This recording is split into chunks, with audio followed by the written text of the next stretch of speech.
Hello বন্ধুরা, Bengali spice চ্যানেলে তোমাদের সবাইকে স্বাগত জানাই।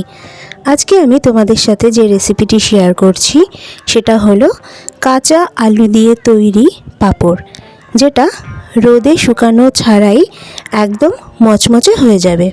তো চলো তোমাদের সাথে শেয়ার করি।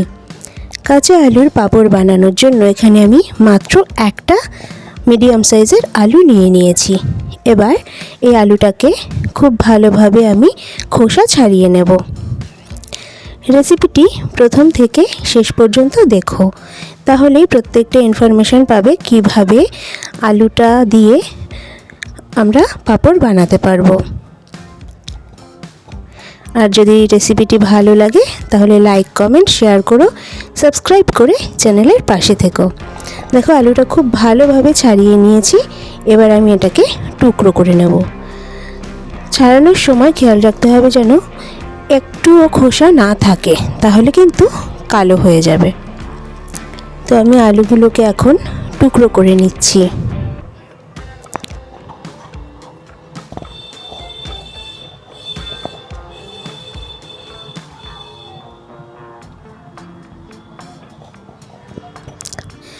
আলুগুলো টুকরো করে নিয়ে এবার আমি জলে ভিজিয়ে নিচ্ছি, তাতে আলুটা কালো হয়ে যাবে না। এবার এই আলুর টুকরোগুলোকে আমি আরও ছোট ছোট, যত সম্ভব ছোট টুকরো করে নিচ্ছি। আর সেই টুকরোগুলোকেও কিন্তু আমি জলের ভেতরে ফেলছি, কারণ আলু বাইরে রাখলে মানে জল ছাড়া রাখলে কালো হয়ে যায়। তো তার জন্যই কিন্তু এই জলে রাখার ব্যাপারটা।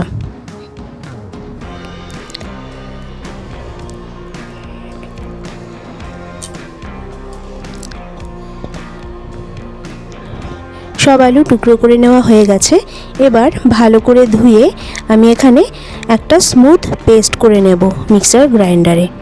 দেখো এখানে পেস্ট করা হয়ে গেছে। এবার এই পেস্টটাকে আমি ছাঁকনির সাহায্যে ছেঁকে নেব।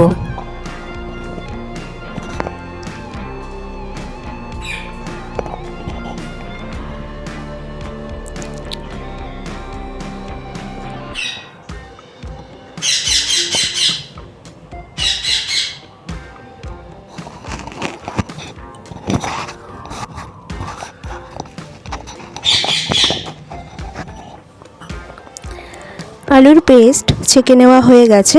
এবার অতিরিক্ত জিনিসটা আমি ফেলে দিচ্ছি। এবার এখানটাতে আমি একটা ফ্রাই প্যান নিয়েছি। তার ভেতরে আমি আলুর পেস্টটাকে মেপে ঢালবো। এখানে আমি একটা কাপ ব্যবহার করছি মাপার জন্য। তো এই কাপটা মেপে আমি ঢেলে নেব।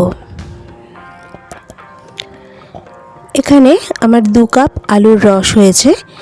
তো এখানটাতে 2 কাপ আলুর রসের জন্য আমি 4 কাপ নর্মাল জল ব্যবহার করব। তার মানে হলো আলুর রস যতটুকু হবে তার ডাবল এখানে জল ব্যবহার করতে হবে। আর আমি কিন্তু আলু পেস্ট করার সময় কোনো জল দিইনি। তো এখানে জলটা ঢেলে দিয়ে আমি গ্যাসটাকে মিডিয়াম ফ্লেমে রেখে দিলাম। আর এই যে ওপরে যে ফেনাগুলো উঠছে সেটা আমি কিন্তু ফেলে দেব। জলটা গরম হয়ে গেলে ফেনাগুলো আরও ভালোভাবে উঠবে, আর আমি ফেনাগুলো ফেলে দেব। দেখো চারপাশে ফেনাগুলো জমা হয়ে গেছে আর ঘনত্বটাও একটু বেড়েছে। তো আমি এখন ফেনাগুলো সব ফেলে দেব। ফেনাগুলো ফেলে দিয়ে আরও কিছুক্ষণ আমি লো ফ্লেমে আলুর এই পেস্টটাকে জাল করে নিয়েছি। দেখো ঘনত্বটা একদম ঠিক আছে। এখানে আমি ড্রপ করে আলুর পেস্টটা ফেলছি, আর এই দেখো চামচের উপরে একটা হালকা লেয়ার পড়ে গেছে। তো এবার আমি পরিমাণ মতো নুন দিয়ে দেব। এখানে বন্ধুরা নুনের পরিমাণটা কিন্তু কম রাখতে হবে, কারণ শুকিয়ে গেলে নুনটা কিন্তু অ্যাডজাস্ট হয়ে যায়। আমি যখন প্রথমবার করেছিলাম তখন নুন বেশি দেয়া হয়ে গেছিলো। এটা আমার দ্বিতীয়বার। নুন ভালো করে মিশিয়ে দিয়ে এখানে দিয়ে দিচ্ছি চিলি ফ্লেক্স, আর দিয়ে দিচ্ছি কিছুটা কুচিয়ে রাখা ধনেপাতা। এবার সমস্তটা আমি ভালোভাবে মিশিয়ে নিচ্ছি, আর গ্যাসের ফ্লেমটাও কিন্তু অফ করে দিয়েছি। গ্যাসের ফ্লেম অফ করে সমস্তটা ভালো করে মিশিয়ে নিয়েছি।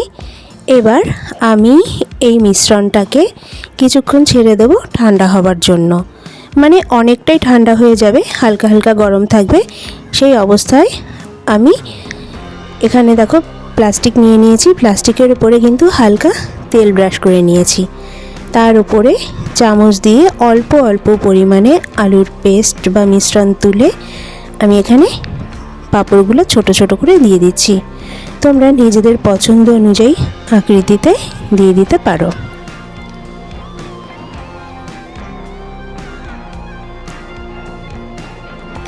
একটা আলুতে যতগুলো পাঁপড় বানানো সম্ভব সেটা আমি দিয়ে নিই, তারপরে তোমাদের সাথে দেখা হচ্ছে। সমস্তটা পাঁপড় কিন্তু প্লাস্টিকের উপরে দেওয়া হয়ে গেছে, দেখো অনেকগুলো হয়েছে এখানে। আর যে এক্সট্রা মিশ্রণটা ছিল সেটা কিন্তু আমি এখানে প্লেটে দিয়ে দিয়েছি। এইবার আমি এটাকে ফ্যানের হাওয়াতে শুকিয়ে নেব সারা রাত। দেখো সারা রাত শুকানোর পরে সকালে এরকম হয়ে গেছে, কতটা মচমচে হয়েছে।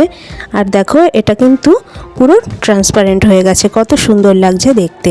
এবার তোমাদেরকে একটু ভেজে দেখাই।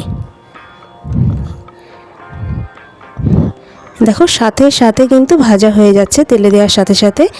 তো তোমরা বাড়িতে অবশ্যই ট্রাই করো, এটা খেতেও ভালো হয় আর ভীষণ মচমচে হয়। ভিডিওটা কেমন লাগলো অবশ্যই জানিও। দেখা হবে পরের ভিডিওতে।